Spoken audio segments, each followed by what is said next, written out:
नंदुरबार जिल्ह्यात खरीप हंगामासाठी शेतकऱ्यांची तयारी आता सुरू झालेली आहे।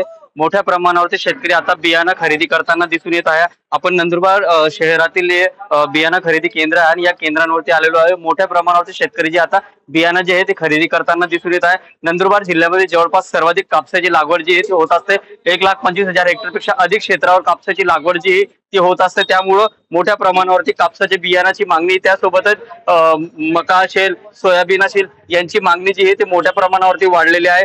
त्याचसोबतच नंदुरबार जिल्ह्यामध्ये खताची देखील मागणी जी आहे ती मोठ्या प्रमाणावरती वाढलेली आहे। यावर्षी बियाणांमध्ये वाढ झालेली नाहीये, परंतु खतांच्या अनेक कंपन्या ज्या आहेत त्यांच्याकडनं वाढ करण्यात आलेली आहे, तर काही कंपन्यांकडनं खताच्या किमती जे आहे ते कम करण्यात आले आहे। नंदुरबार जिल्ह्यामध्ये 10,01,653 मेट्रिक टन जी आहे ती खताची गरज जी आहे ती भासणार आहे। नंदुरबार जिल्ह्यामध्ये सरासरी 3 लाख हेक्टर क्षेत्रावरती खरीप हंगामाची लागवड जी आहे ती केली जात असते आणि आता प्रतीक्षा आहे ती खऱ्या अर्थानं पावसाची। अनेक भागात पाऊस झाले आहे, त्यामुळं पेरण्या ज्या आहेत त्या सुरू झाल्या, परंतु अजूनही खऱ्या अर्थानं पावसाची जी सुरुवात जी आहे ती झालेली नाही।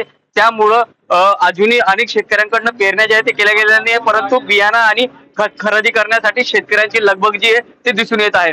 जितेंद्र बासाने, TV9 मराठी, नंदुरबार।